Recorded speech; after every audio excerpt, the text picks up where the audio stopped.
Hello, welcome to the stream. Starting a little early today. I know I said I was starting early yesterday, but it was really early yesterday. So just getting some stuff set up.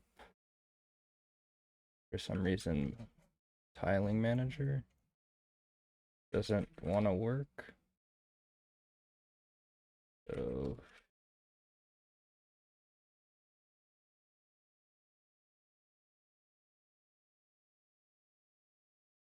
okay, there we go. Open up Chatterino so you guys can see yourselves. Move it over here a bit, and then there we go. Get Firefox going. Yeah, I think camera looks fine. I think sometime soon I'm gonna get a ring light or some sort of diffused light that I can put in front of me that's not gonna blind me. I can do this. Flip up my lampshade, but that hurts my eyes real bad, so I'm gonna be mildly in the dark. I can boost the exposure a little bit without it looking terrible. But yeah, that's where we're at. So what are we doing today? So I ended the stream yesterday working on question 5. I solved it, but I feel like there's some optimizations that can be made.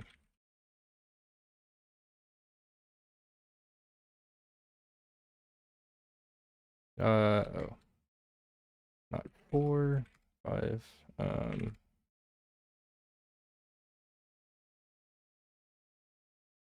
So what was this about?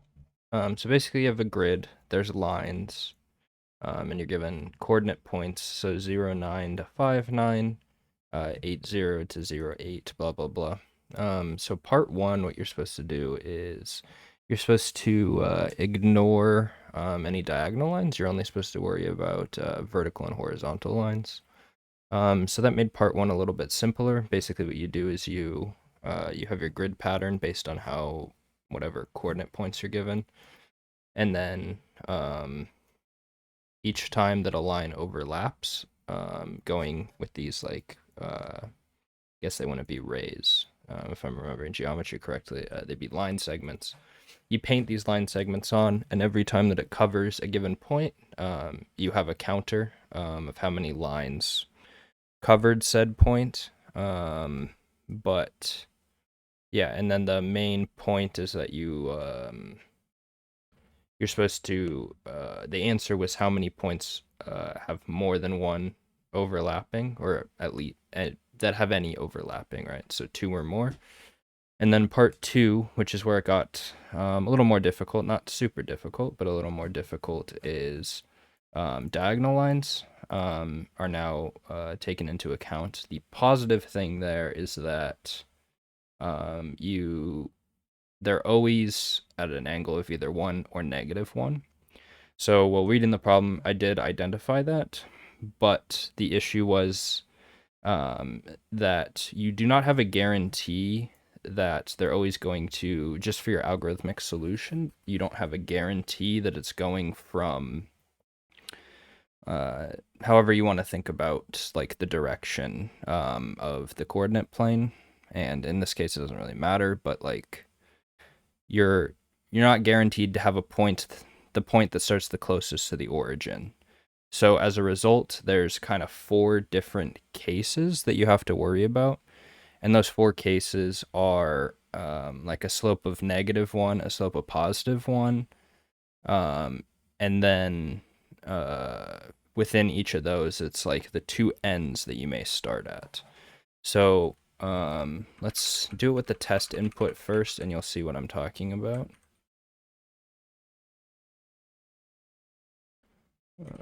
So what I'm going to try to do is like optimize, or at least like clear up the confusion, because I kind of uh, ended.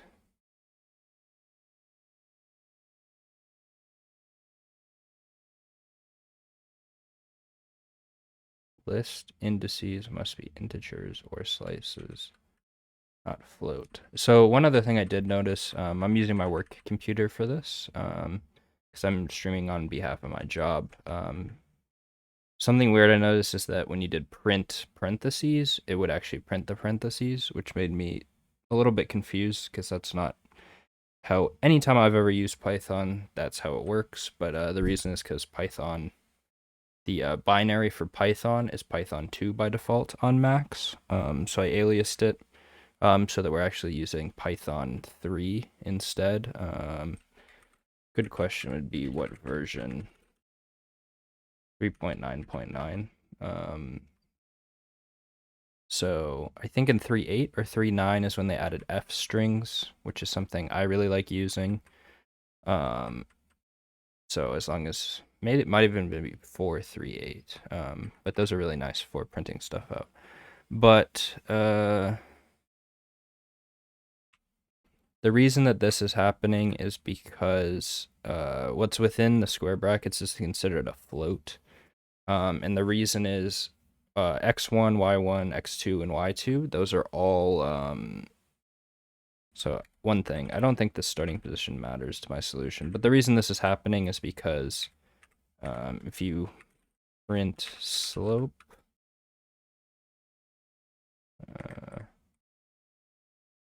yeah, it's negative 1.0. So you know it's always going to be 1 or negative 1 because of the they define it here somewhere. I think they, yeah, or a diagonal line at exactly 45 degrees. So you know the slope's is going to be 1 or negative 1. But in order to make sure it's a float, use the double. So it's going to solve that way. I'm now realizing that I took out all the print statements that I had yesterday. So I could reconstruct them. It's not that big of a deal. But where'd my piece of paper I was using last night go? So I guess I'll show F strings because I talked about those. I want to work on making this a little bit more of a educational stream where possible. So the format of F strings is like this. And let's say I wanted to print out like this whole line, but actually not just have the like variables in there. Actually have the values that you're looking for.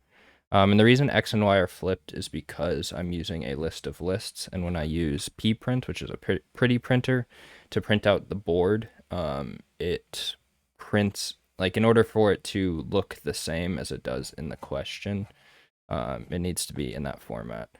So one way you could do this, normally how you do this with an F string is like you have a, I don't even remember the format, but or the syntax, but you would have your values in there, and then with commas at the end, you have like the first placeholder, the second placeholder.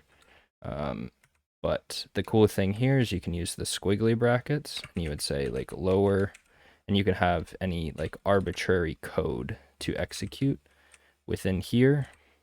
And then lower X. So what I want to do is I want to take out any of these that use lower X and actually do like X1 or Y1 and stuff like that, and just optimize out the code. So not optimize, but clean up the code so it actually like represents the cases in an unambiguous way. Because I thought this lower X thing was going to be relevant to it, but it actually isn't useful for this solution.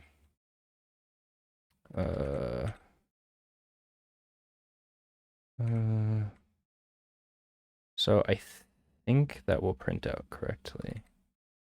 Let's see. Yeah, so see, it prints what the actual lookup is. So if we're looking at like the points, this is using the test input that we were given, these set of values. So it's actually reversed, like the X and the Y's are reversed as I noted before. But this is the 64 to 201, so you see it works correctly. And the printout's nice because it tells you exactly what it's supposed to be. So in the case of 64, it wouldn't be, would that be? I have to think about this for a moment. The lower x and the lower y are not going to be, they're going to be like x2, or sorry, y2 and x2. And I think the pattern's going to be the same on the other side, yeah. So you get the same printout. So I guess I should have changed this here as well. And then I believe this case will be the same as well. But let's check this one first. Well, nothing changes.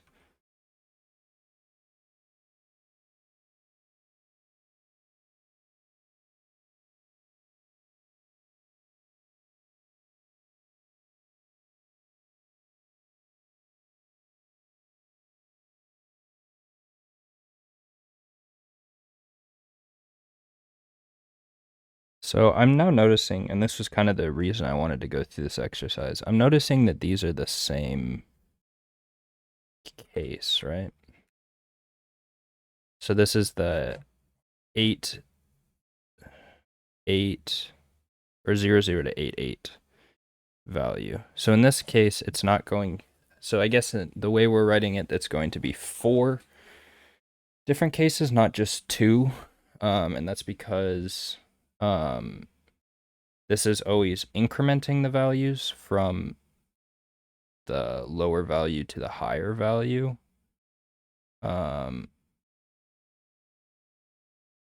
So if I change this to be y1,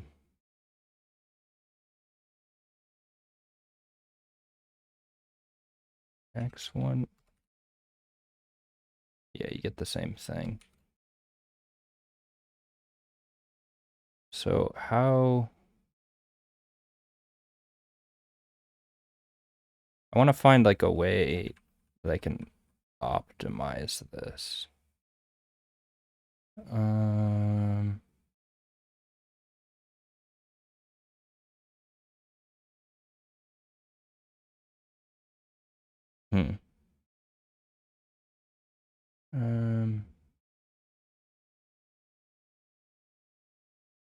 There's got to be a way I can at least combine 2 cases. Like which 2 are the same? Well, the bottom 2 are the same.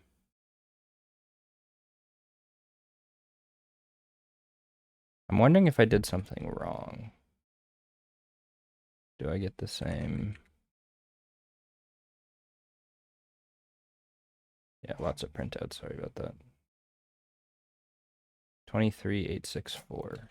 Yeah, so that's the same. So that means that this can just become one else case, I believe.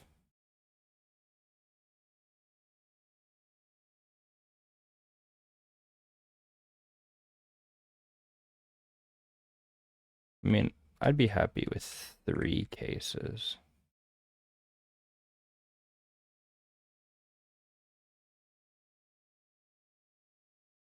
The one odd thing I'm seeing though here is at one point I did see negative numbers, which may coincidentally work because it is getting the same value. But I swear I saw some negative value somewhere here, which makes me a little suspect. I swear I saw them. Yeah, negative values. So something around, can we tell where it starts? Because the difference is with the test file, these are like way different. Like the lengths of the lines are significantly different.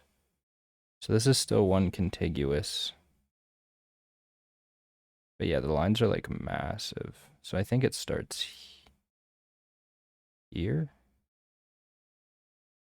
No, it starts way before that. I don't know. I think the better way is just to, I don't know if I want to,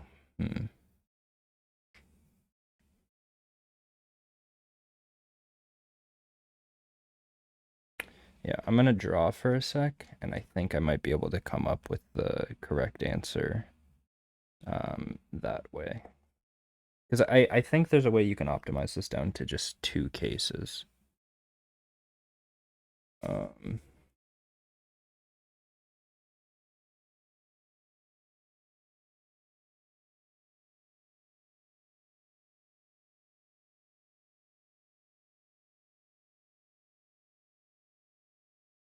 so let's go back to the test input and have a printout. Um,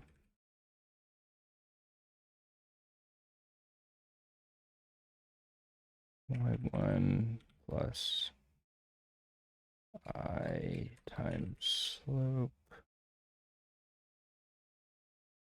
and then it's just x1 plus I, yeah.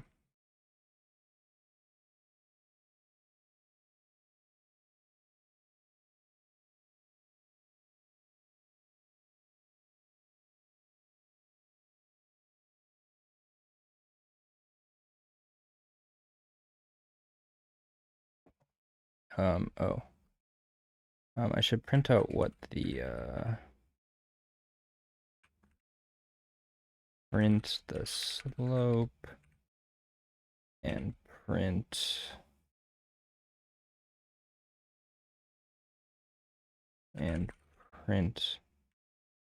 the line, which I believe is, yeah. So the 8008 is the one that we collapsed, I believe. And that one was wrong, but I'm wondering if there's a way we can make it correct. So what's similar between, I forget what the case we collapsed was. So x1 is greater than x2, y1 is greater than y2. x1,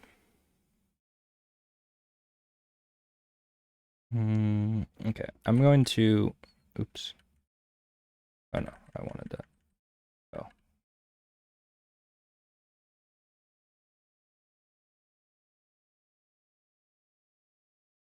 I'm going to clearly demarcate this. This is x1. So which one's correct? X1 is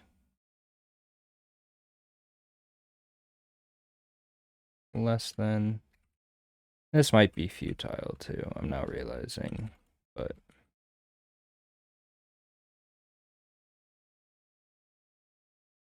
Oh no, that's that case. Uh,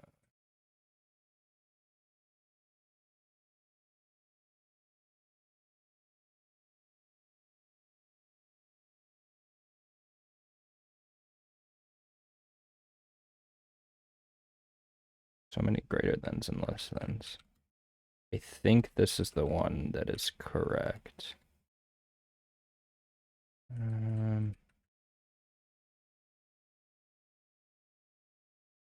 So which one are we missing? These are both less than. So I'm gonna print unfinished case.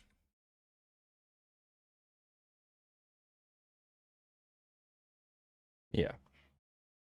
No, this is not the one that's wonky. Is it this one? I'm just gonna guess and check. Yes, it's this one that's wonky.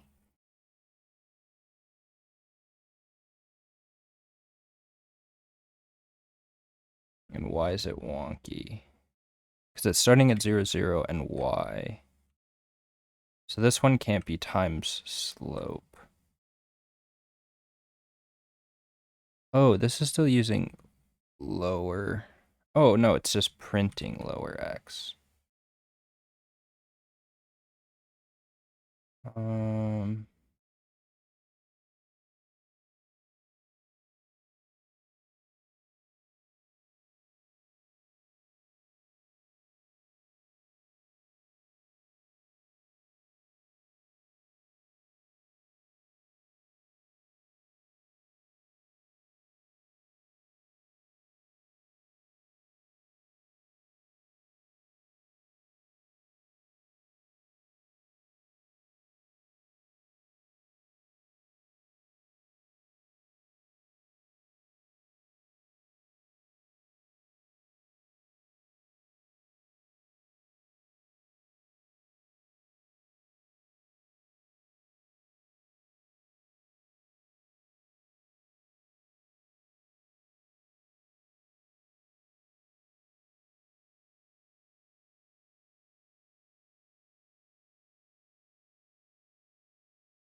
kind of guessing here, but oh no, because this one goes diagonal. Sorry, they all go diagonal.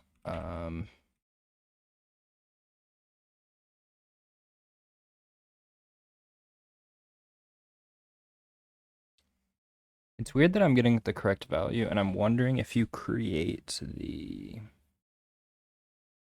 like why was I getting the correct value no matter what? Even though clearly the way that I'm like computing these is wrong.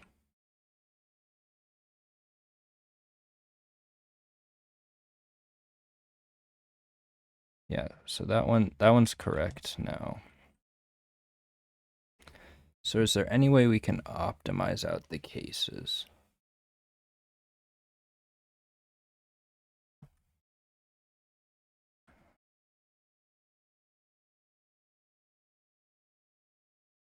So which ones are using the slope? Okay, at this point they're all using the slope.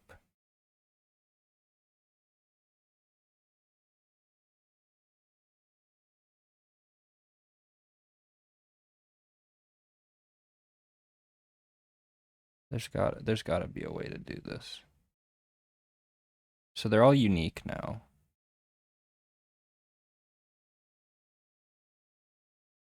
But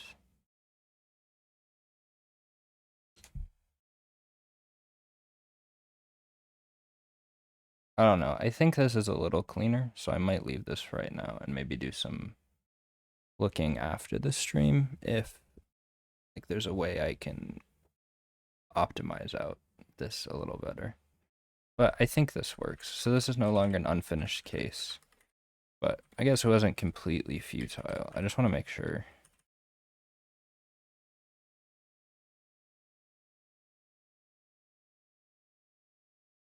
What was the value? 23864. Oh, many printouts. So this might take quite a while. 23864. Okay, so that's still correct. It was odd even with negative numbers. I think in the way that it wraps around, that might work, but I don't know if it always works. So I think it'd be safe to avoid playing with that. So I'm not a Firefox user. I think I mentioned this in previous streams, but the reason I'm using Firefox, so I don't accidentally leak anything by using my normal Brave. But I don't know, is there a way I can turn this off on the start page?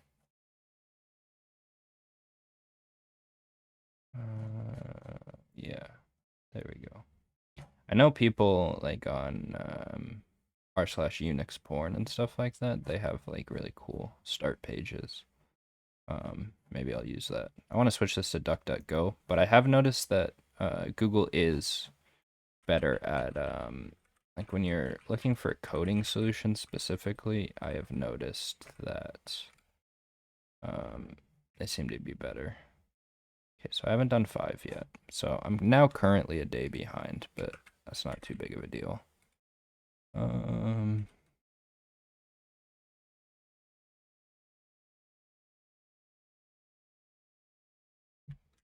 Forget if you can make. No, that's a file.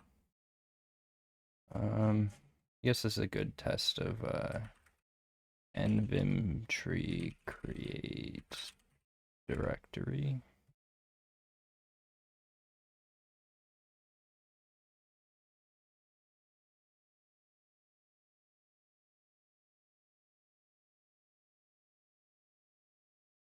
Oh, okay, you just add as a file, but put it at the end. Cool.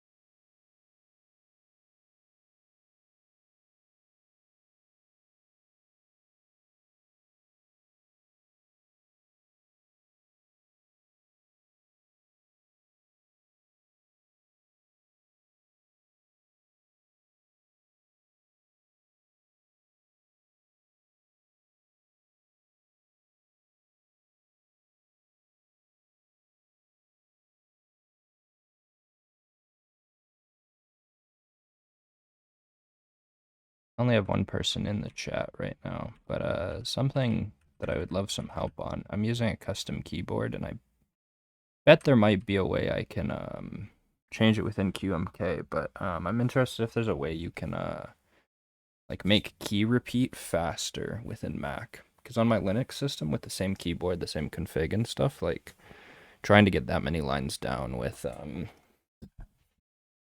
Vim. I know there's faster ways to do it, but I've not started the muscle memory of like the X times whatever you're trying to do.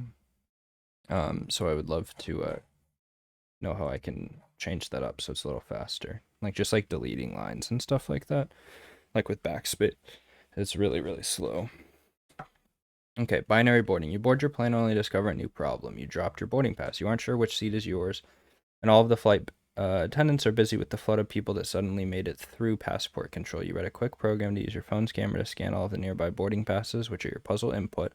Perhaps you can find your seat through a process of elimination. Instead of zones or groups, this airline uses binary space partitioning to seat people. A seat might be specified like FBF, BBFFRLR, where F means front, back.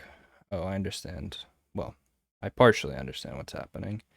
And R means right. The first 7 characters will either be F or B.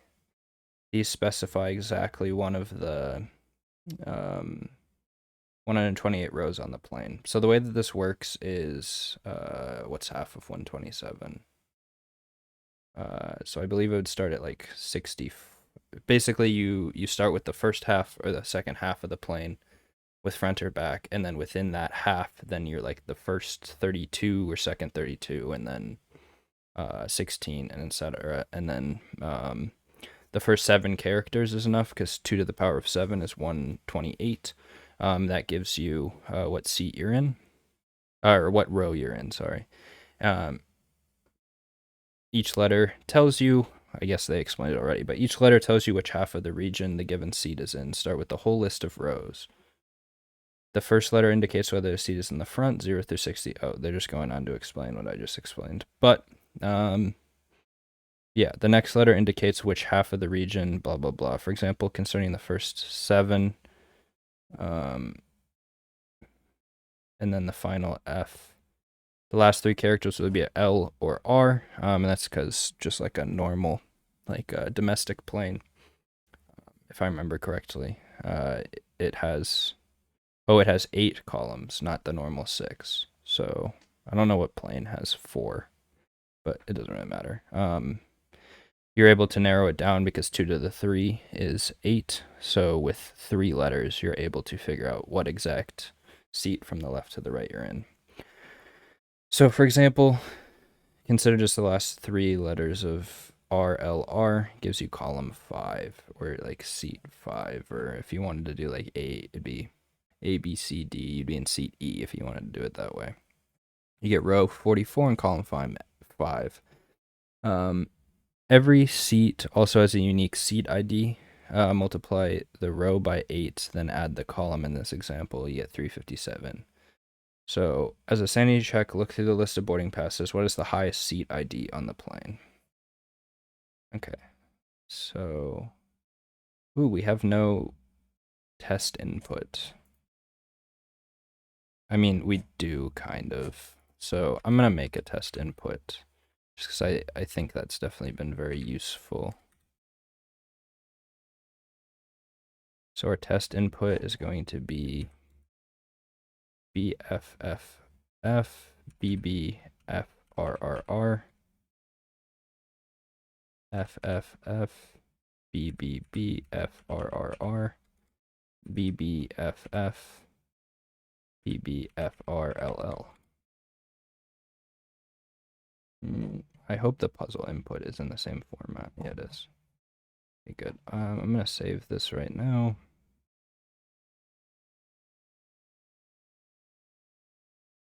The directory hopping is less than ideal.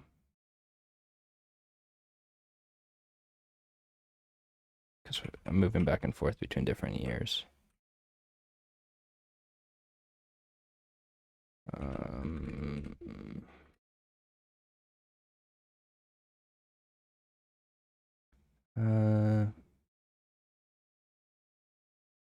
So for line in or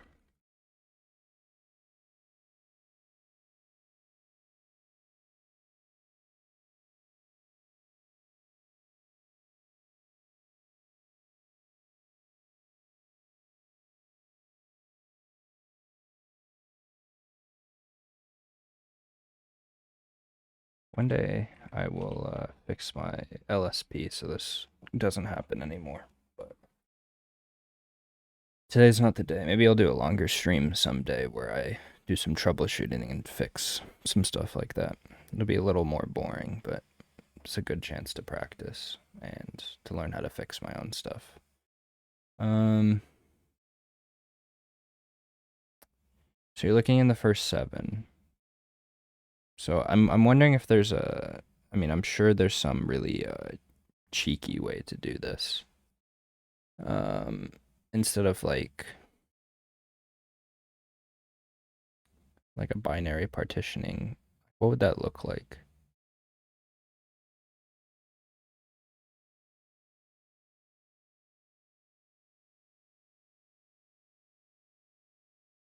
Let's see. Let's use Google.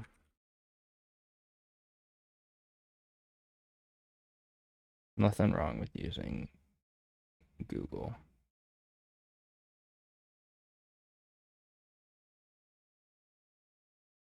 I don't think this is what I'm looking for.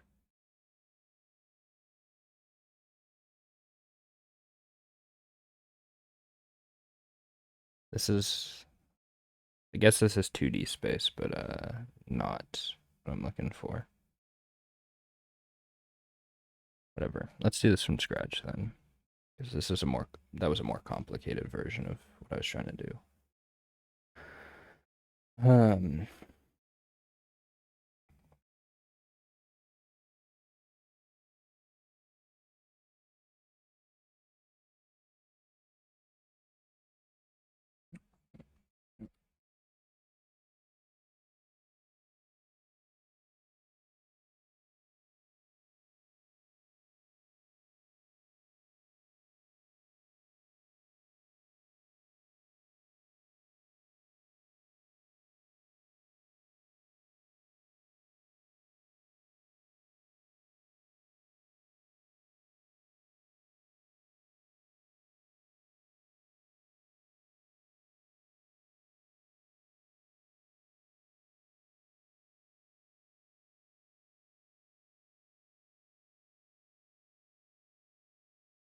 Why does this happen?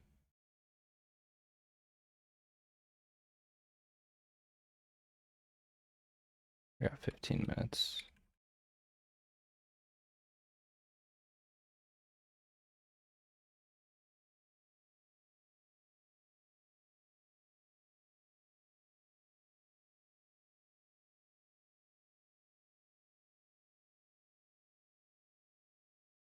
I think this would be,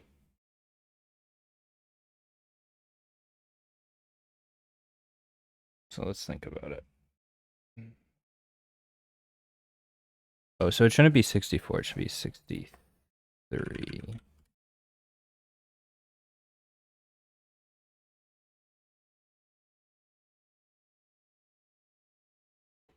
So if it's the lower half,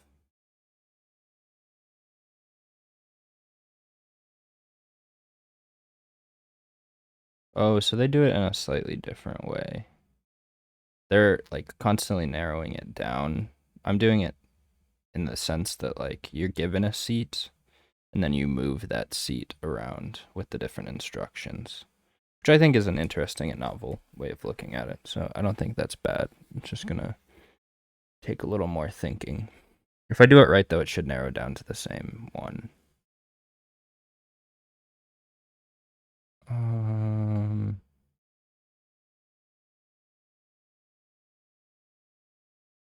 This might need some playing around, but it will create a novel solution.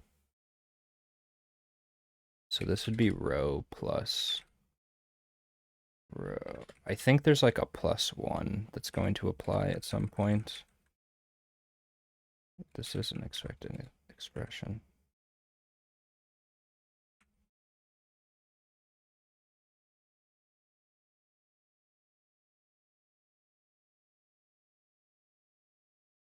Or this is an expression, not an expected expression.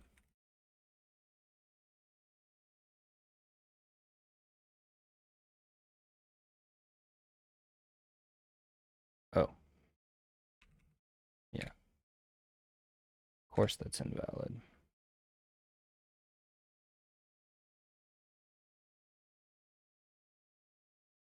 Yeah, I'm definitely doing something wrong.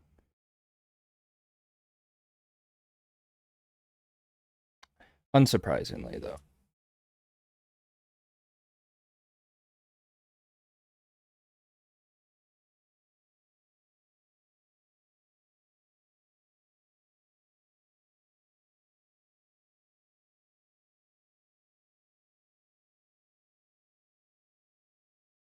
Hmm. Oh, no, we should start with the full row numbers.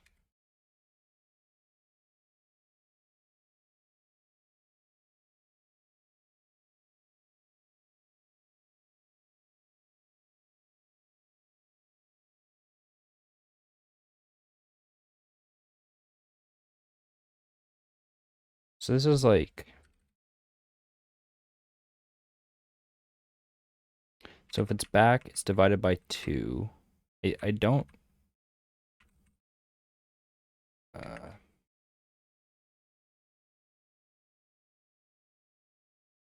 hmm, what do you mean?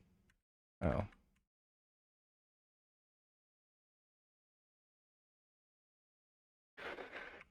I'm fairly confident this is right. Because that would narrow it down to, what's 127 divided by 2? Are you allowed to do,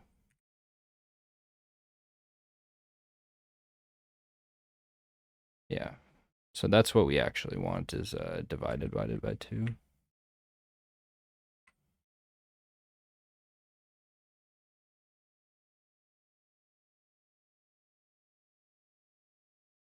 No, I can't approach it this way because it can't be the max. It would have to be like the median value in each like section.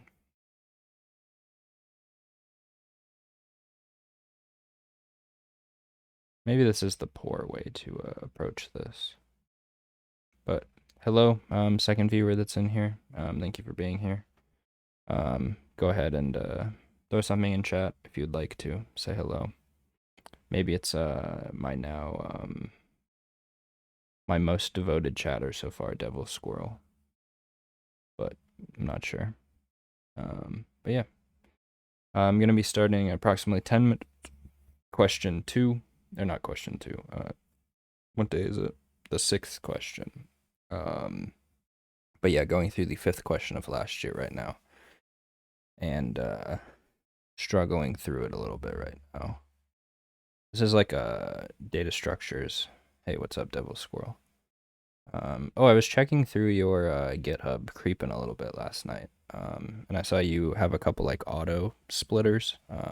Took me a moment to understand what exactly that does, but I saw you had one for Hollow Knight and Celeste. I've not played either yet, but I did just pick up Hollow Knight, like the deluxe edition. I forget what it's called, but the one with like the expansions and stuff on my Switch. So I'm looking forward to playing that soon. But during the recent sale, I picked up like many games, probably like 15 or so games. Some of them on the cheaper side, but I got a lot of games to play through on my Switch, and I will admit I don't play that much. Also a Bloons tower defense player. Yeah. I figured that part out to like, because I've always wondered like, how does it get the splits like super accurately? Like, I feel like when I'm watching speedrunners, I'd expect them to like have like a button that they just like slam when they finish something. But obviously, there's a more efficient programmatic way to do that. I'm interested how like the tie-ins with the game work. Like, does it work off of like visual cues? I didn't dig into the code. Does it work off of like visual cues, or do you like somehow tie yourself into the game to like look for a certain value somewhere? And like, is that not considered modding? Yeah, I don't know. I'm gonna sleep on this one. Um, I know I'm. It's not that I can't figure it out, but I do want to. Oh, okay. Reads the game's RAM. Cool. So it's not actually modifying anything. So yeah, there's no modding happening. But yeah, I know there's like a very like clean uh, solution to this problem, but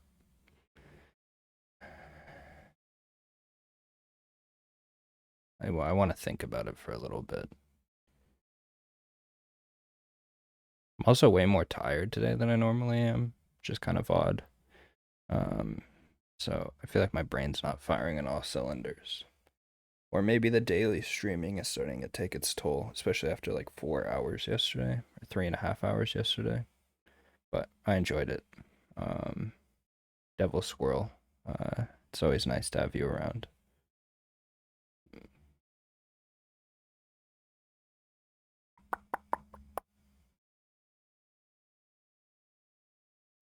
Yeah, I don't know what I want to do right now.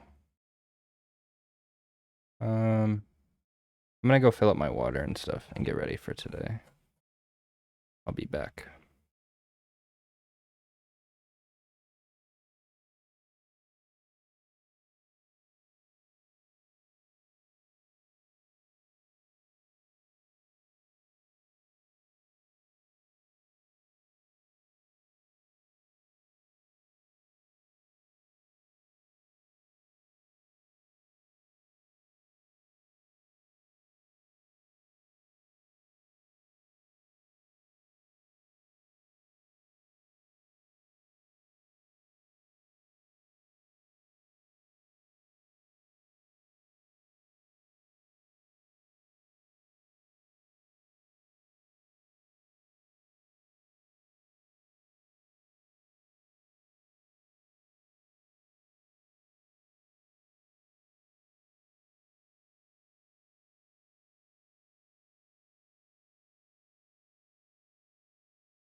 I'm back.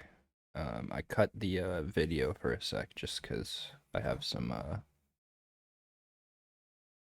stuff uploading, and I wanted to make sure I haven't had any dropped frames yet, but just make sure I'm not constricting my up bandwidth. I got what do I have? I have Comcast.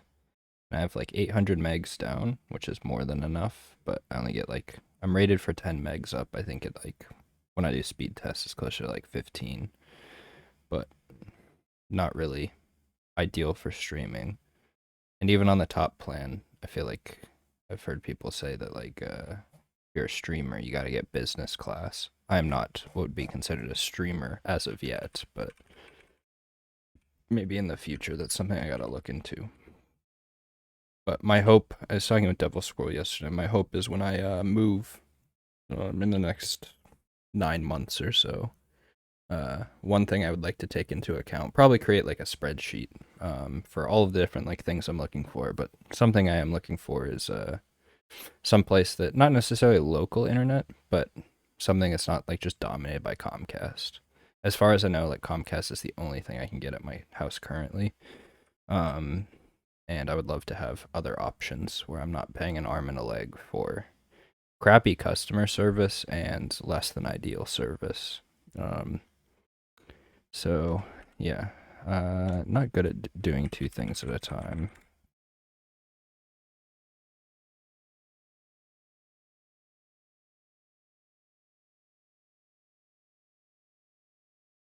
Yeah, agreed.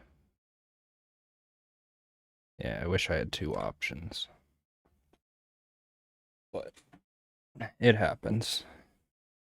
I have a friend who lives not too far from me, out here in not Eastern Washington, but east side of Western Washington. Um, and his house is kind of not out in the middle of nowhere, but kind of out there. And all he can get is like the T-Mobile, like home internet, which it's made for like people in like rural locales where like you don't have cable, but he's more than close enough to cable. But you basically just use your like T-Mobile like cellular connection, and that's your internet. Which like with 5G and stuff isn't too bad, but there's like a tree. blocking the way, or no, I think he said a water tower that's like right in the line of sight of the nearest tower. So he gets like terrible internet stuff. And he's a remote worker as well, so it's not too great. But yeah, what do I want to do to prep for this? Weird, like, this doesn't refresh when I make the change outside of NVim tree, which is odd. So I'm gonna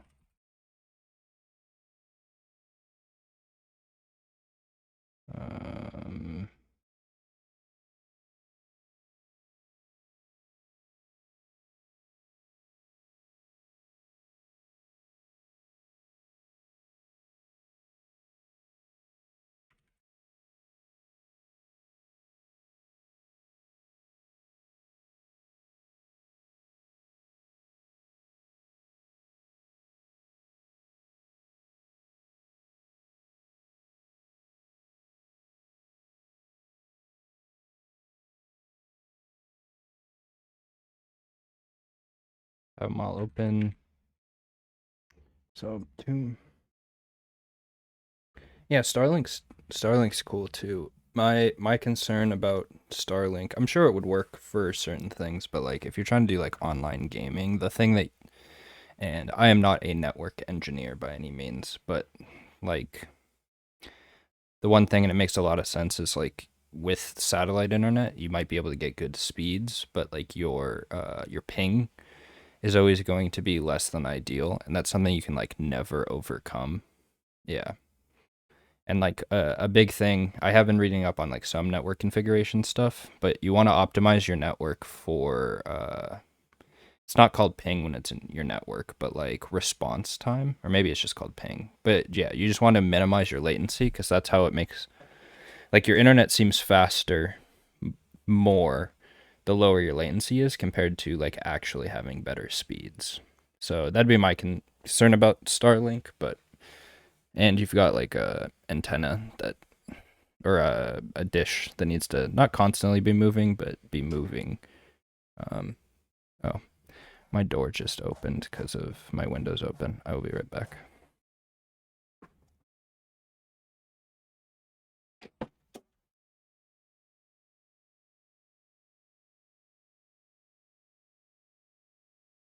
Okay, cool. We didn't open when the question came out, but let's rock it today, Devil Squirrel. You got this. I'm sure you'll be done before me, but you got this. Good luck. If you haven't muted me already.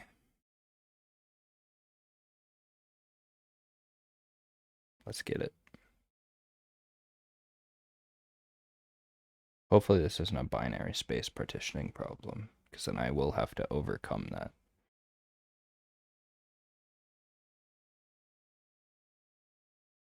3, 2, 1.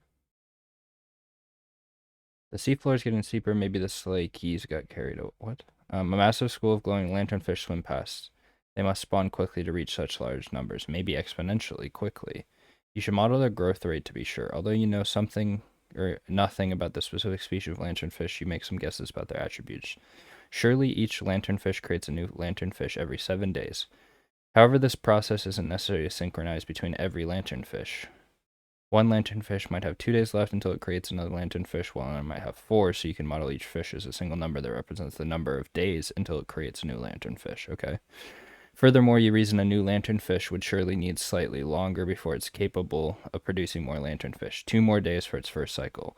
So suppose you have a lanternfish with an internal timer value of 3. After 1 day, its internal timer would become 2, 1, 0. Its internal timer is then reset to 6 and will create a new lanternfish with an internal timer of 8. Because 2 extra days. After another day, the first lanternfish would have an internal timer of 5, second would have 7.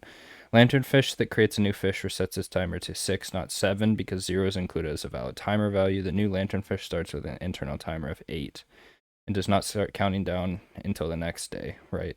Realizing what you're trying to do, the submarine automatically produces a list of the ages of several nearby lanternfish, your puzzle input. For example, suppose you were given the following list. This list means that the first fish has an internal timer, blah, blah, blah. So that's the initial state after 1 days, and then it gets added to.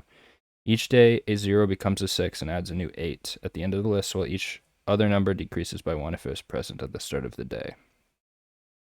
In this example, after 18 days, there are a total of 26 fish. After 80 days, there would be a total of 59 and 34. Find a way to simulate lanternfish. How many lanternfish would there be after 80 days? So we're going to take this internal state because I assume, oh, no, the actual input only has this.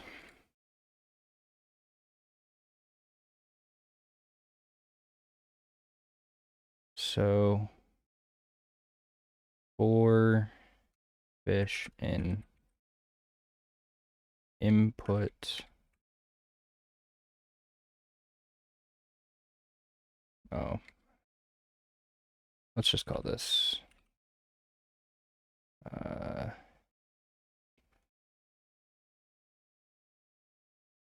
or oh, there's only one line, so fish equals input 0 dot split by a comma, and then let's print fish. Just make sure we did this right. I'm going to be in the wrong directory.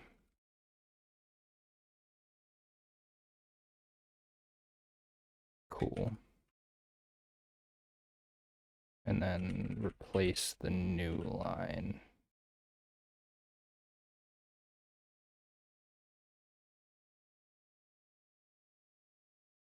Okay, cool.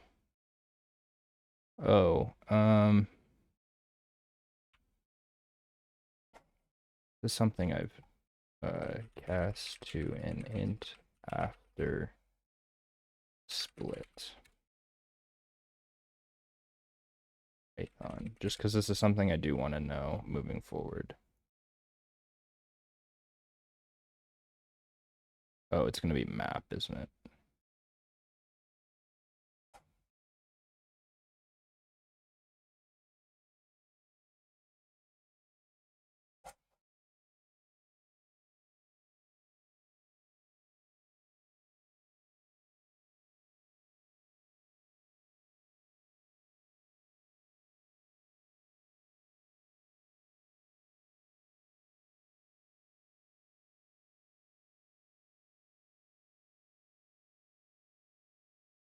Okay, cool. Glad I know how that works now. So, what do we want to do? So, for the ith fish in fish,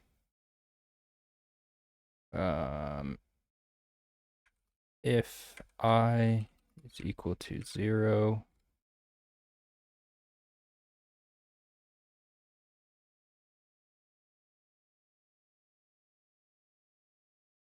to append dot append an 8. So I don't want to do it. I want to do it here. To append equals a list. And the reason that I want to do this is because it's going to decrement the new fish if you do it in place while you're iterating through. So we want to append them at the end of that day. So, and I is equal to 6, else I is equal to I minus equal 1.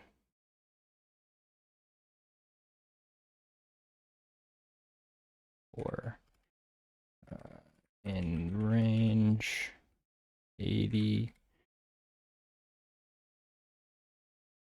And I need to handle the appending for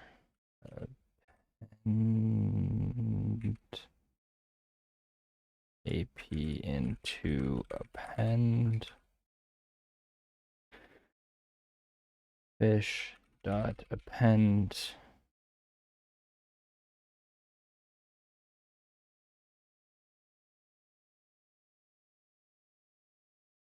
to her AP.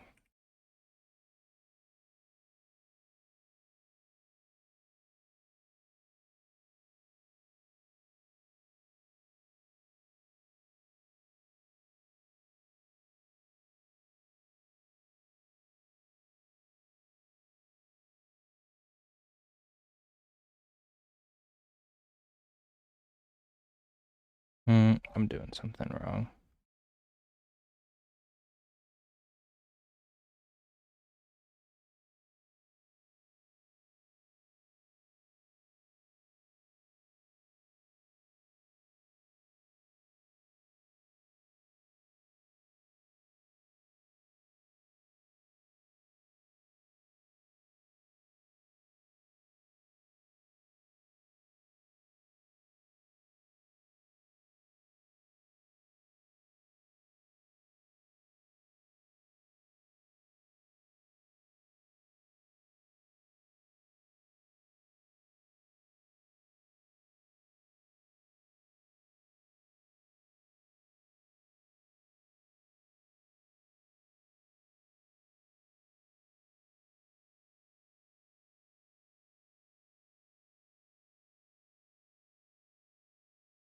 Why doesn't it ever get longer?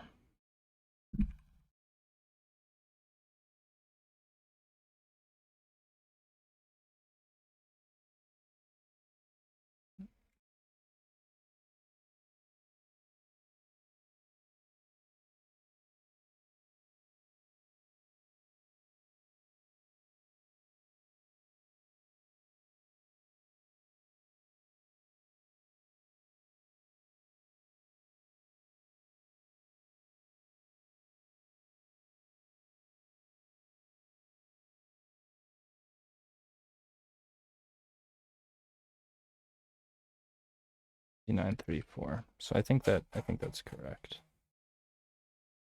We can talk about after exactly how that works.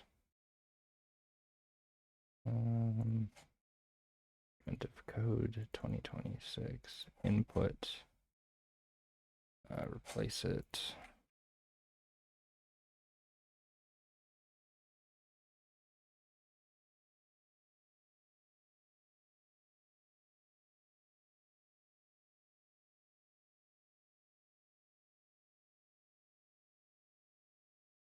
$35,999.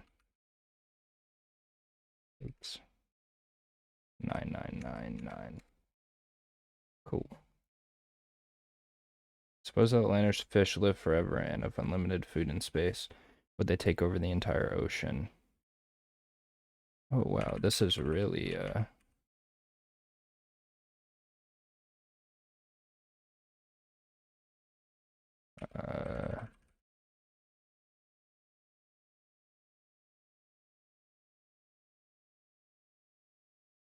wait. Oh.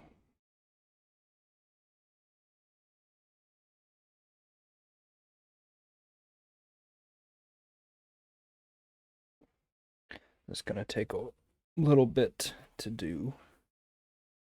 But I don't think there's anything that needs to be different. It's gonna take like exponentially longer.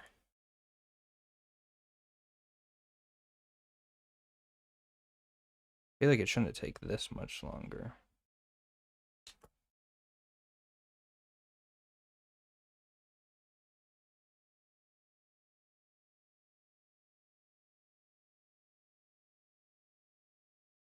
Let's try it with the test and just make sure we're on the right path.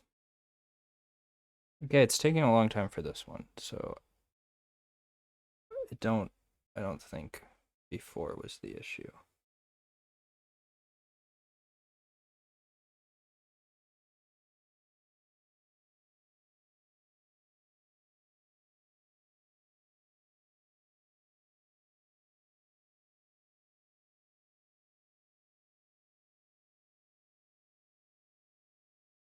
Uh,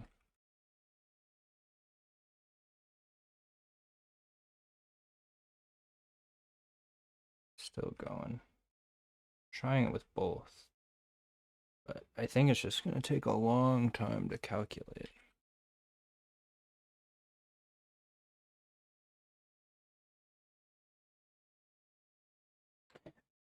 wonder if part of this puzzle is just that you should figure out a more efficient way to calculating. But I have enough cores that I can hit one with the test input and one with the not test input at the same time. Pull this off.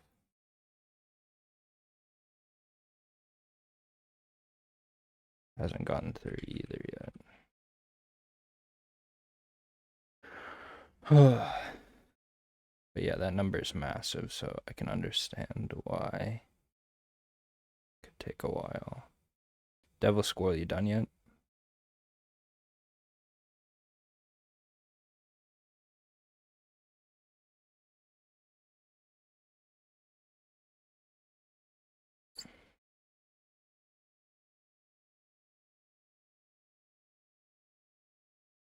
Oh man. This is where Python might screw me over a little bit because it isn't multi-threaded. I don't really want to add the infrastructure necessary to.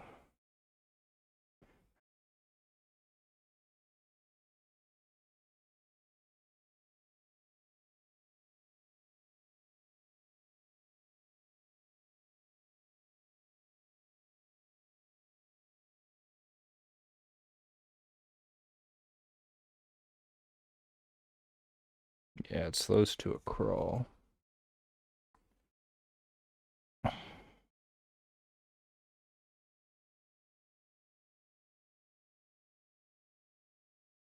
Dang.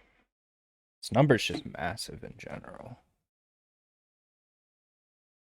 And that was just with the original input. We're working with like way more fish on this one. Oh wait, no, sorry. This is the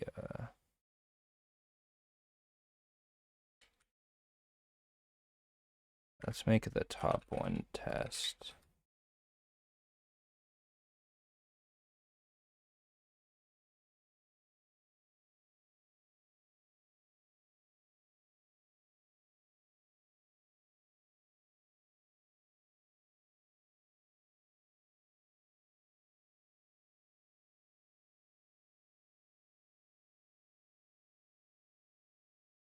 This is kind of insane.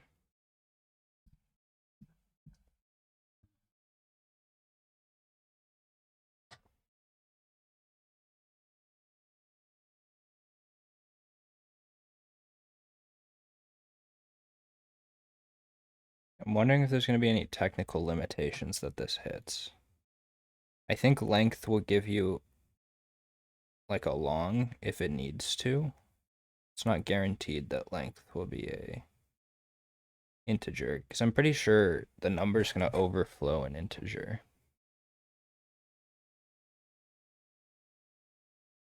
But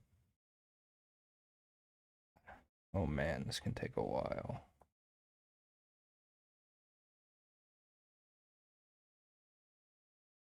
Devil Squirrel, you done yet?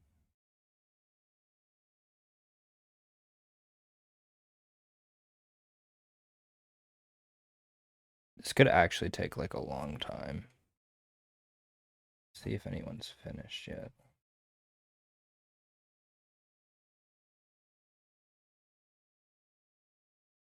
Dang, some people. So it looks like I think I did the algorithm correctly. But I feel like this is just gonna jump up as people can actually like compute the number out.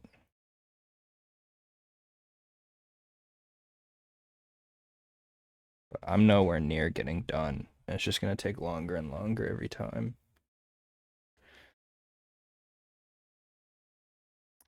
I mean, another approach.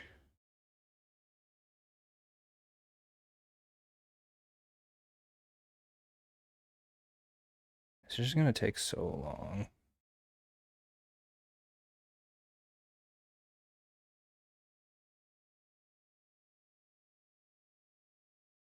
The first one's not even done yet. It's not gonna be done for a while. I don't know if I just want to like leave this. Like work on a different approach. Like I'm thinking NumPy. you can like count the number of zeros. Like I know I definitely didn't use the most efficient approach possible in terms of compute time, but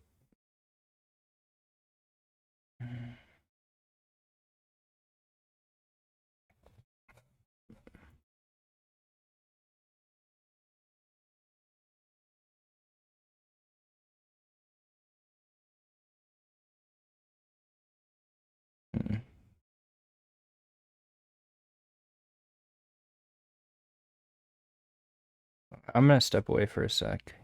I'll be back.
Okay. This is gonna take so long to simulate that many days. I don't think I'm gonna run out of RAM, but that would be a concern of mine. So what way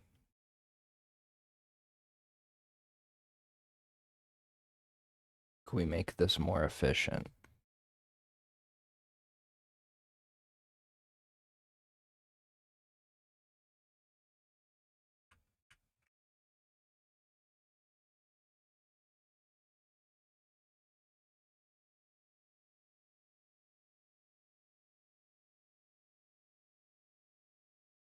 We're only at day 151 and we're trying to get to 256. Damn, this is gonna take so long.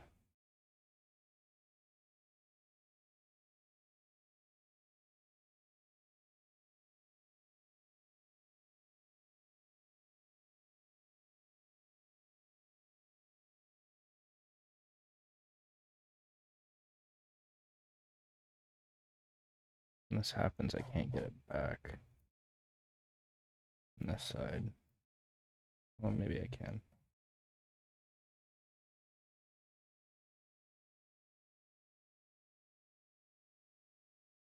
And it's not what I want. Goodbye is being weird. Oh, there we go.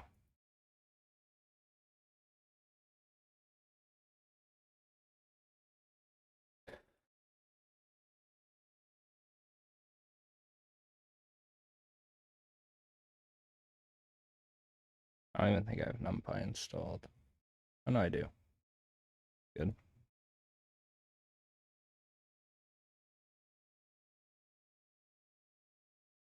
Only on day 153. Oh my gosh. So I mean, one thing I could do is just be lazy and leave it, but I don't think that's the best way of doing this. Let's move this back to 80. I don't remember anything NumPy related, but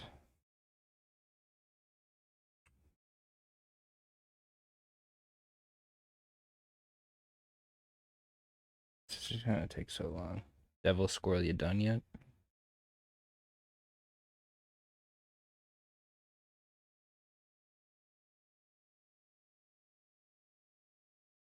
Before I embark on this journey,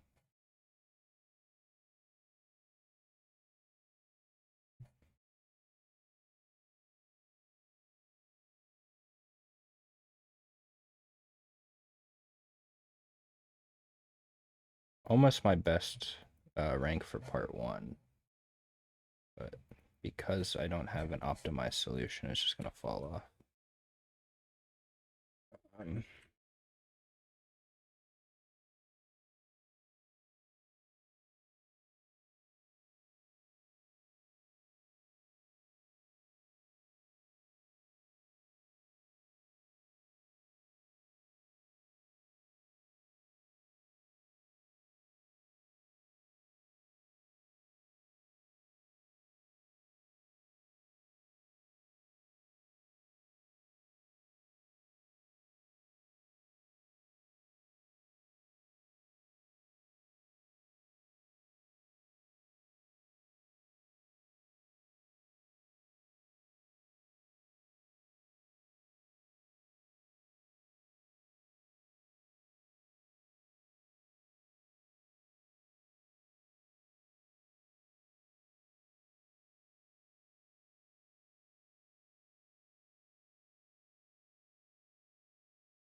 this is absolutely ridiculous.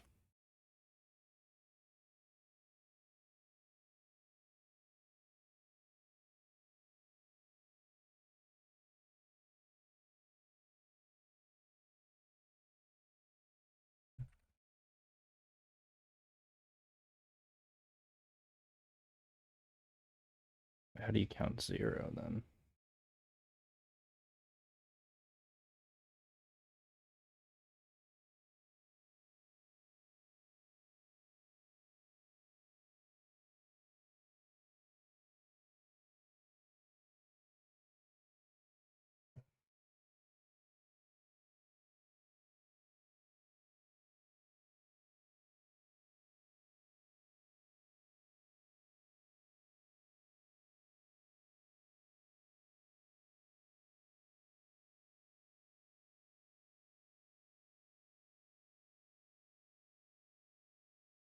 I feel like it's a bit of a misnomer to call this function count non-zero.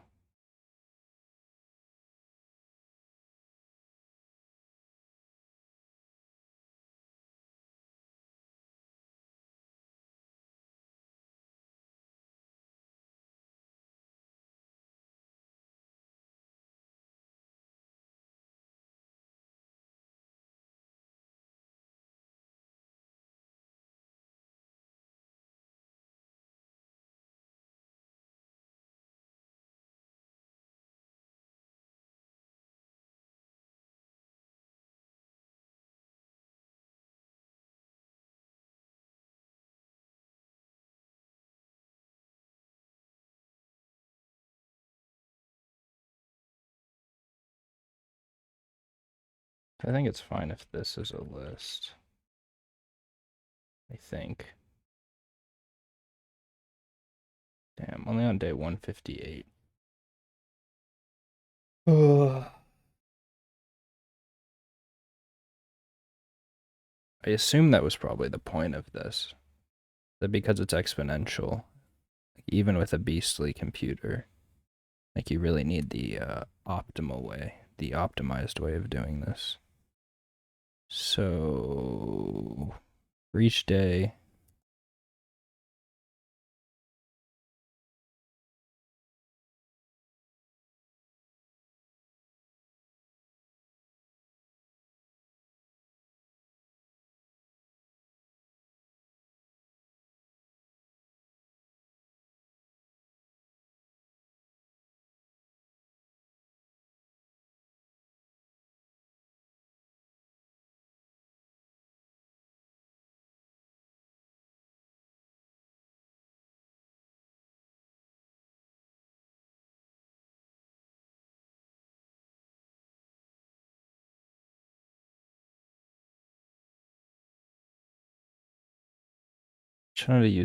shouldn't have used the integrated terminal for the one we're actually trying to solve.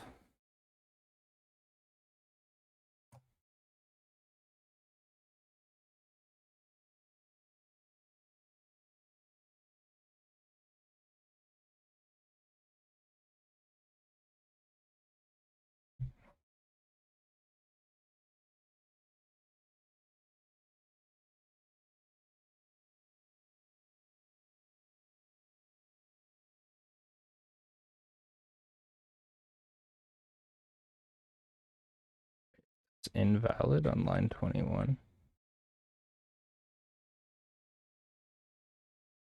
Wait.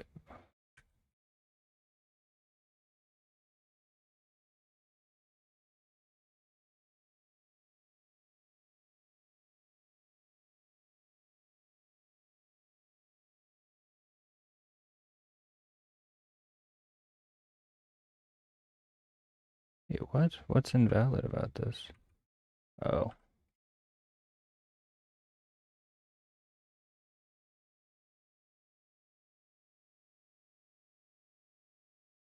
Oh. Probably add. Yeah.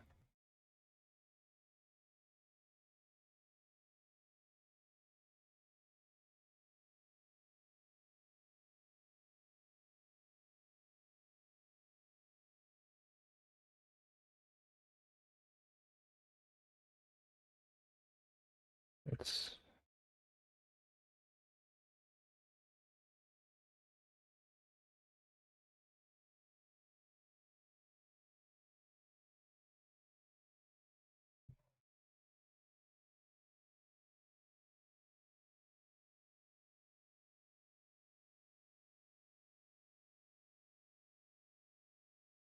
I think what we're looking for is insert.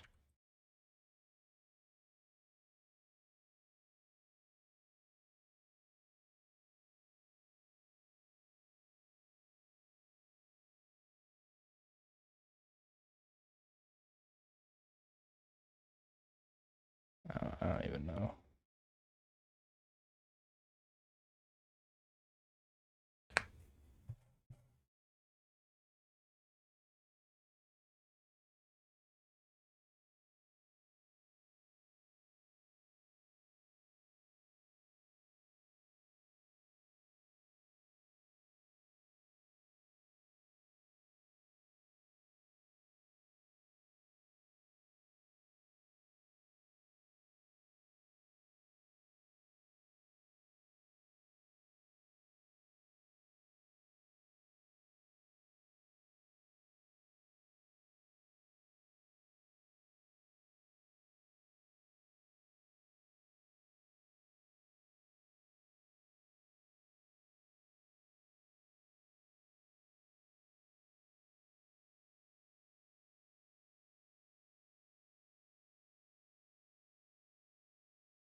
Tester to treat it as a list. And then append it.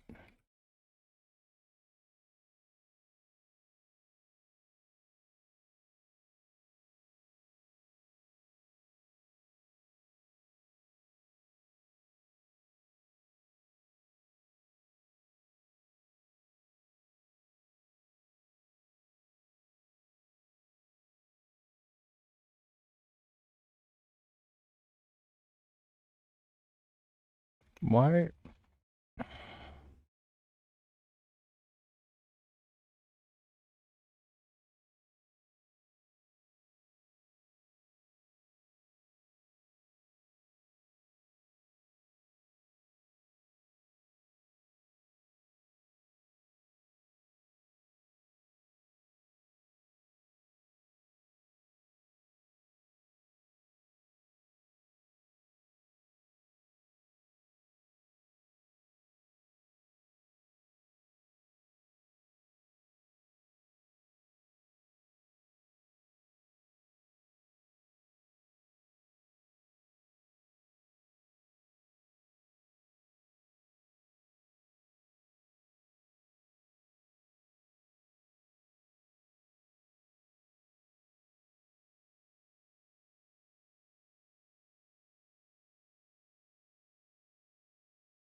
Yeah, why was it a tough devil squirrel? I mean, the thing I'm seeing is that my very naive approach is just going to take a long time. I'm sure C sharp has a little bit better handling of this stuff. You might have to, yeah, but like multi-threading or just using more efficient data structures. But as you can see, I'm only on day. What do you mean you can't do it that way? Like it'll just never finish.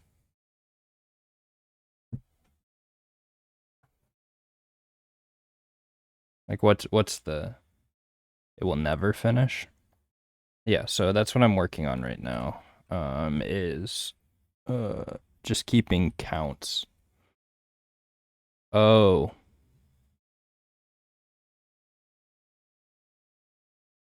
you have to?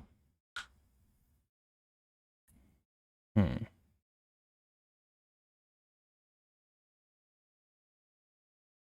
So what I was thinking of doing is you're creating a list where you just like create a data structure that has all of the counts and it like shifts left. And when it's at 0, it adds like 1 to 6 and then all of them to 8. So then you're just working with like yeah,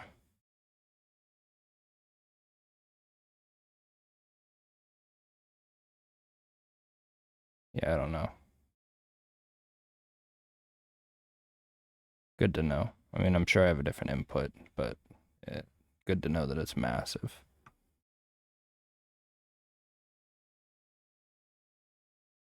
They really debated us with that first one, though.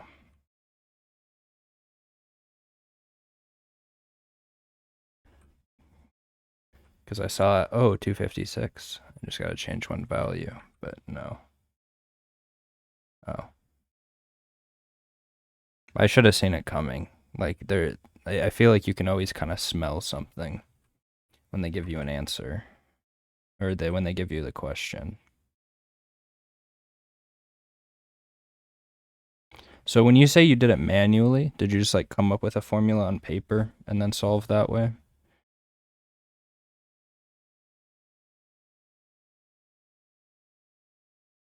Like I don't want answers, but so nothing was done programmatically other than executing said formula.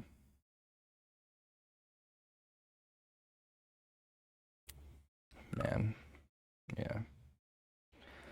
Ooh, I don't even know where to start with this.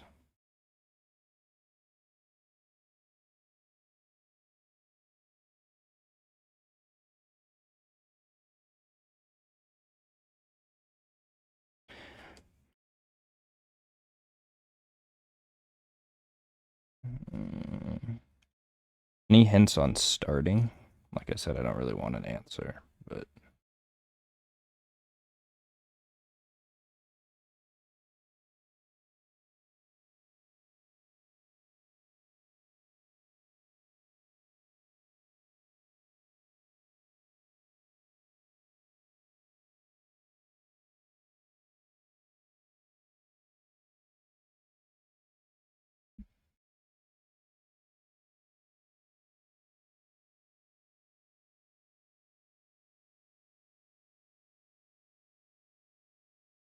I feel like looking at the question again.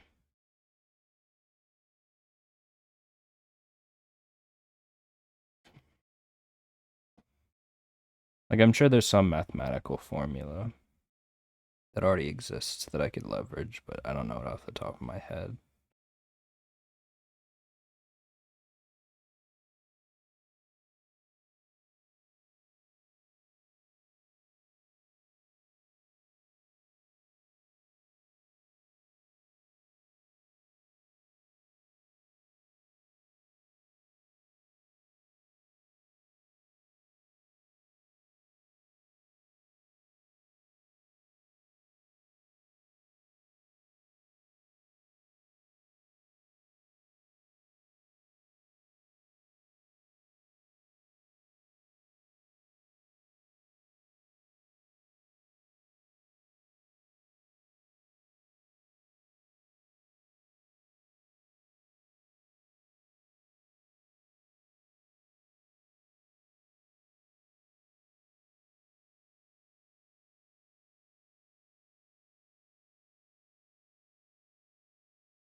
Yeah, there we go.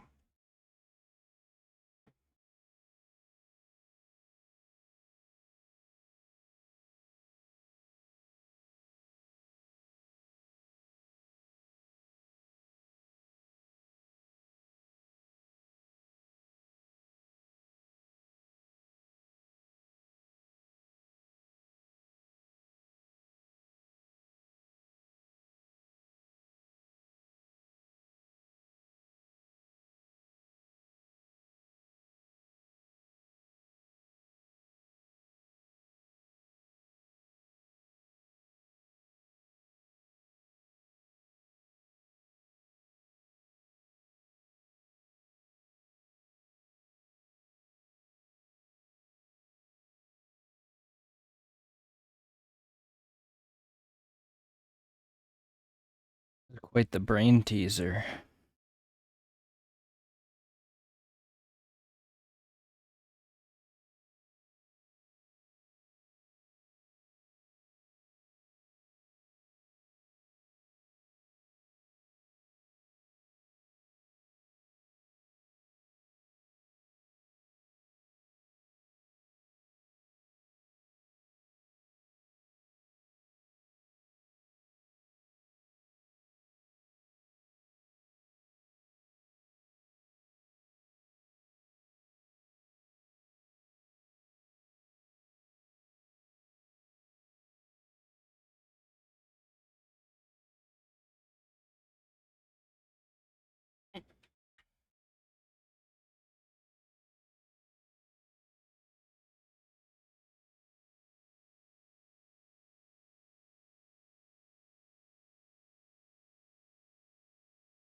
I'm wondering if you can simplify the problem and still come up with a programmatic approach. I mean, I guess that's kind of what you're doing. But I have an idea, so I'm going to explore that first before I just stare at formulas for a while, not knowing what to do. I feel like that's what's going to happen.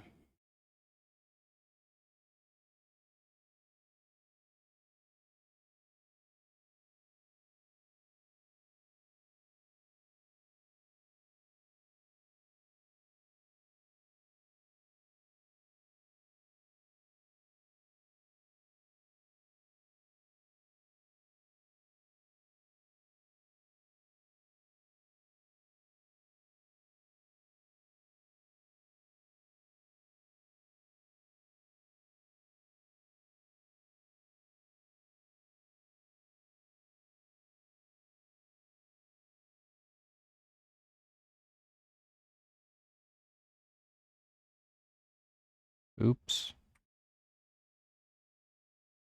Means I also lost this, which was never going to finish, so it doesn't really matter.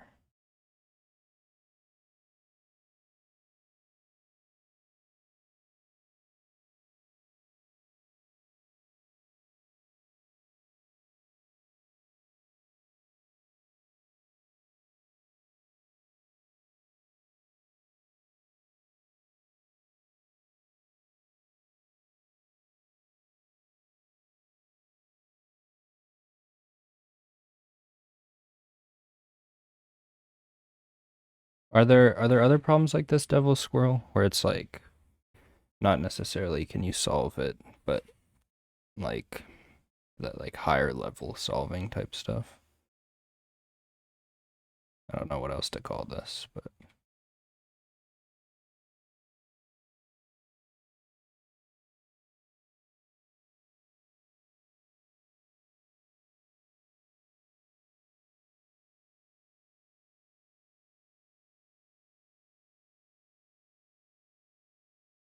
no, I know there is in computer science, but in advent of code.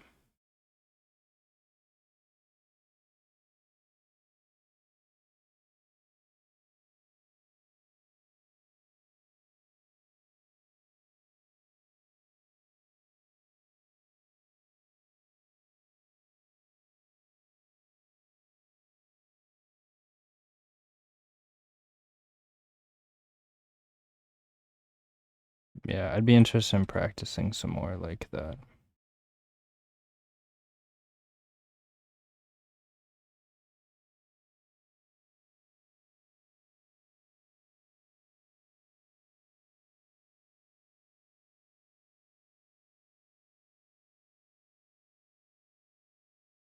But no rush on it today because I'm just gonna be working on this. I have a feeling it might take a while though.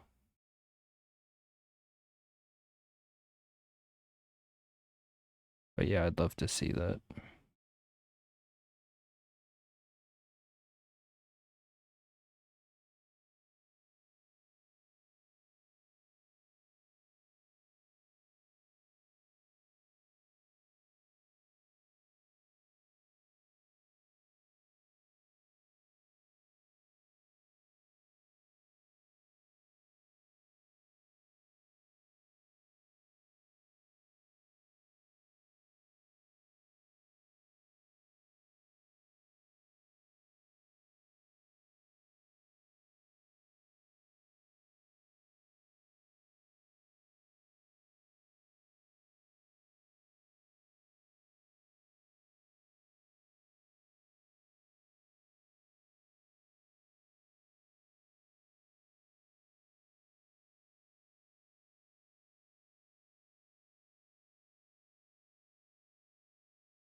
Oh, this is the struggle stream today. But if I figure it out, this will it'll feel good, I'm sure.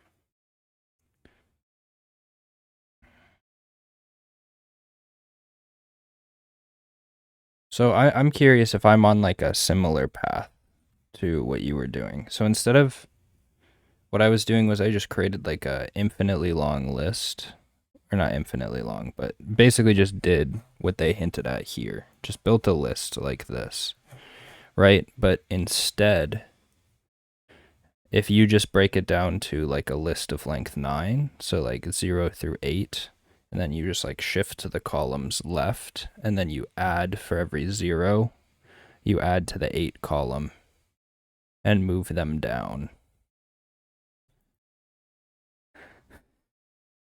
If that's like kind of on a similar path.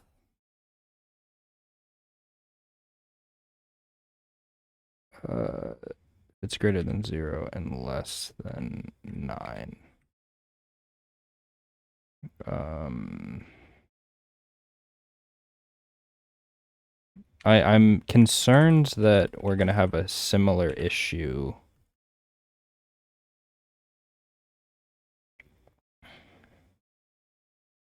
So I is going to be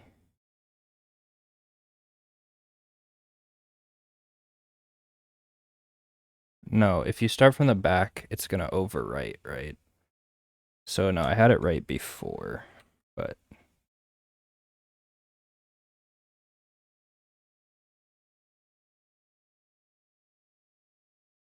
well, I don't want to overwrite stuff though.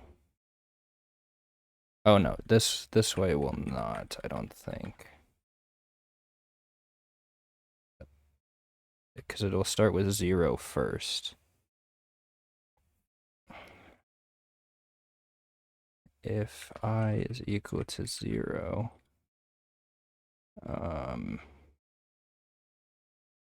new fish is plus equal to 1.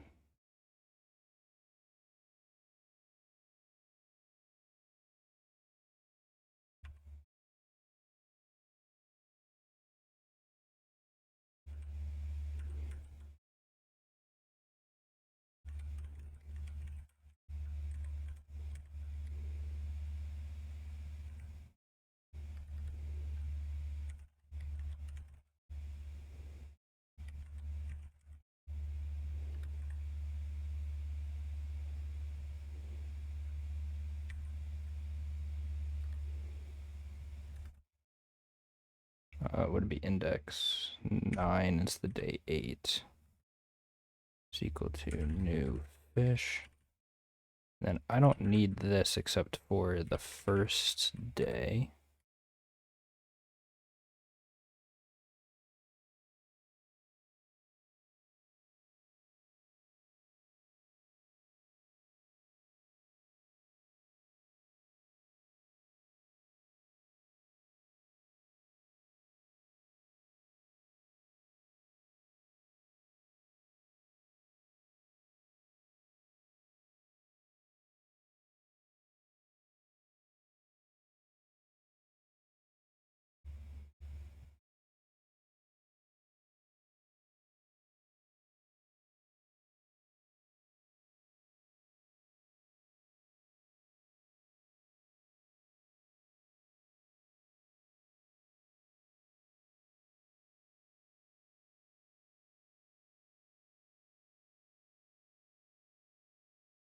Wait, how's it out of range? If it's greater than 0, less than 9. Oh, wait, which one was causing that? I minus 1.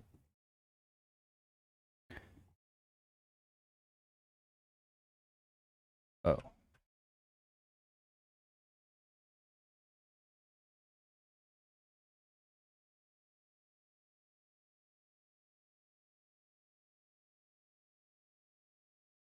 Wait, why is this happening? So it needs to be length 1, 2, 3, 4, 5, 6, 7, 8, 9.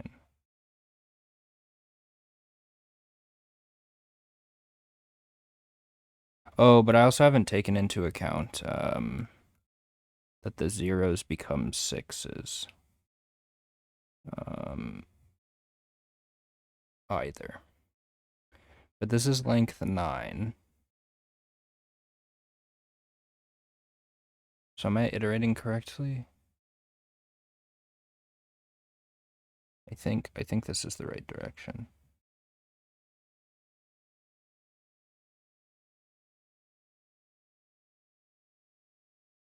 Wait, but I can't be.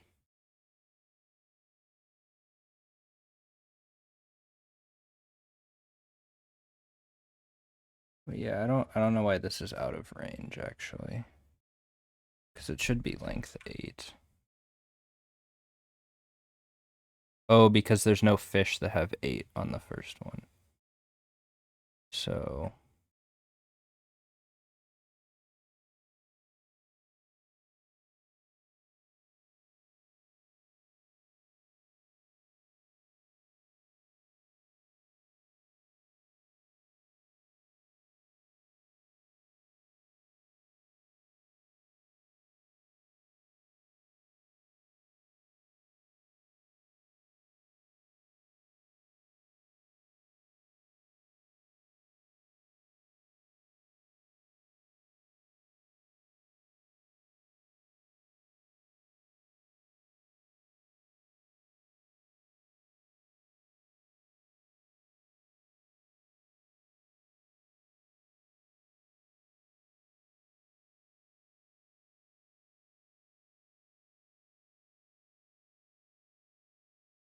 I have to do all of this NumPy shenanigans because I don't need to count it every time.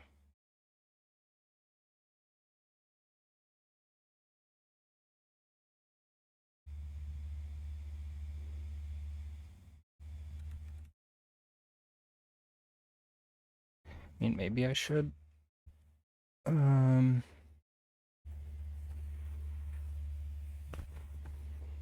Oh.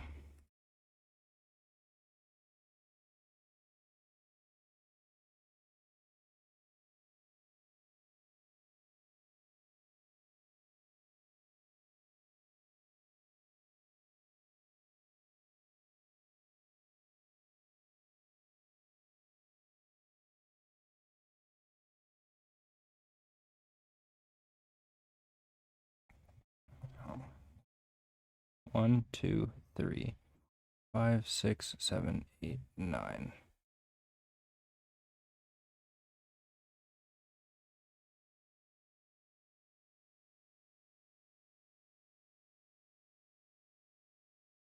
When's it out of range, though?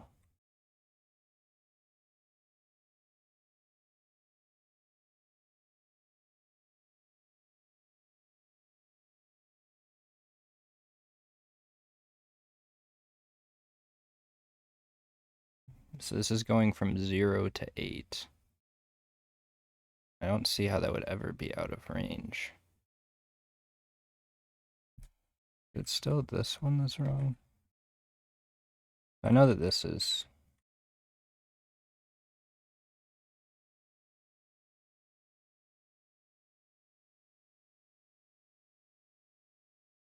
What? Wait, how is it out of range? 1 minus 1 is 0. That should be in range. What?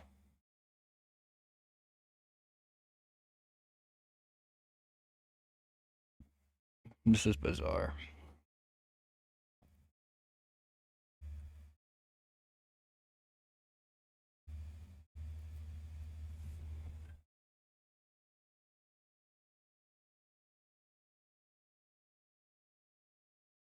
Oh, oh, oh.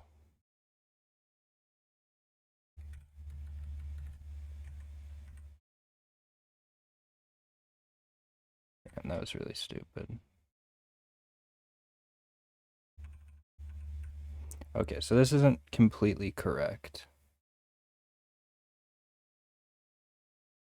And then if it's equal to new fish, and then new new counter fish equals 0. Oh, these are going to be the same.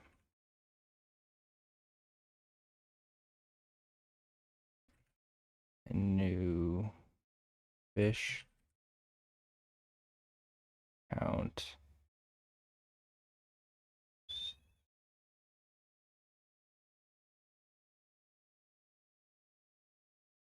6 would be 0, 1, 2, 3, 4, 5, 6, 7, 8, 9. Oh, so it should be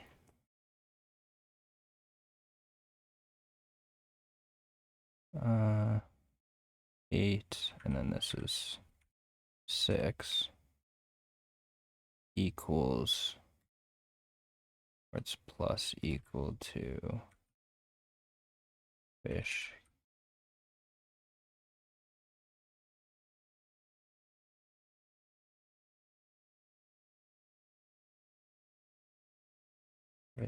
count with new fish count.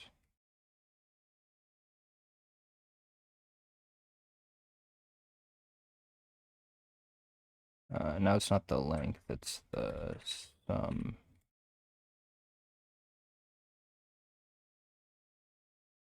Okay, now let's try it with. Forget, is this? No, this is using the actual one. What was the first problem? It was 80 days. It might still be too slow. What? No, something's wrong.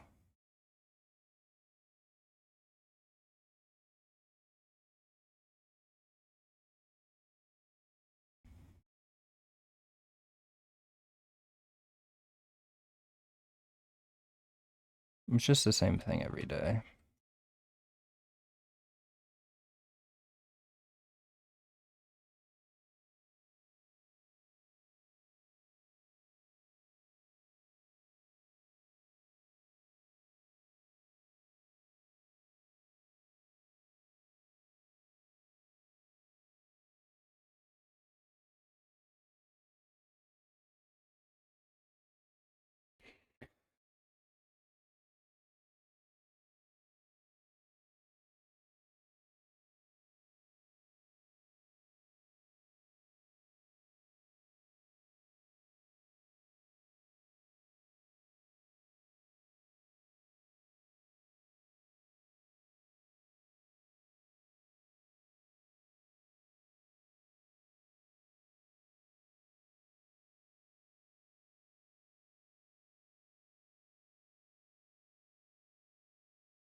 My answer's massive.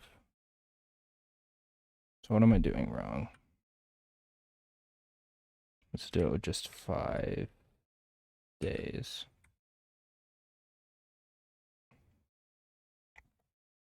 And inspect what's going wrong here.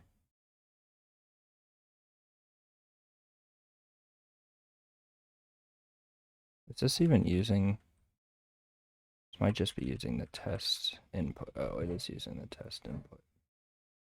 5934. That's what I'm looking for.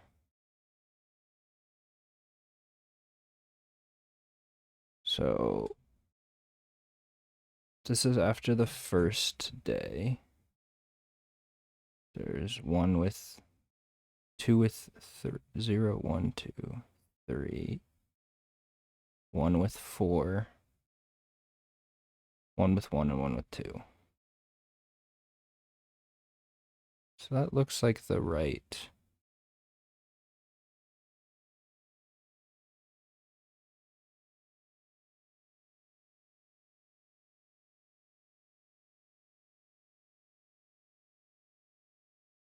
Then on the next day, there's 1 with 0. Should be 2 with 1.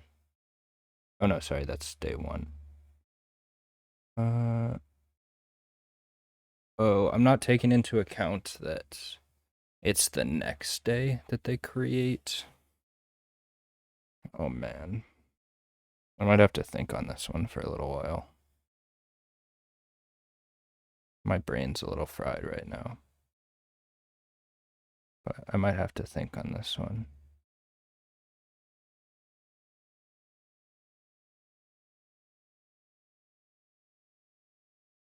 No, but if there's... Oh, sorry, so that's the first day. So there's... no, that's the first day. But there shouldn't have been one with... They shouldn't have spawned a new one that day. They should spawn it the next day.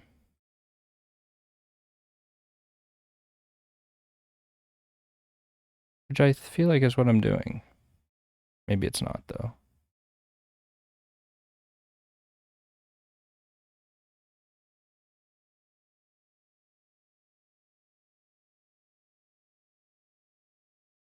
But yeah, I might call it a day for this. I don't know how far I'm gonna get. I'm just gonna spin my tires a little bit. But I'm gonna think about this maybe before I go to bed. But talk about it. Probably stream a little earlier tomorrow and talk about it. So once I can come up with a solution. So sorry I'm ending on not a great note, but I've got 2 viewers. One of them's Devil Squirrel, so I think he'll understand. Maybe I'll just call you DS from now on if that's all right. Rolls off the tongue a little easier. Squirrel is kind of a hard word to say. But yeah, I'm going to think on this for a minute, see if I can get to that recursive solution. Yeah, you have a good one too. Thank you for the help. But yeah, I'll see if I can figure this thing out. Hopefully I can figure out this recursive solution. But if not, I will continue trying to debug my solution with counters. I think I'm close, but not quite. So, okay, have a nice night, everyone. Happy Sunday or Monday. But yeah, good night.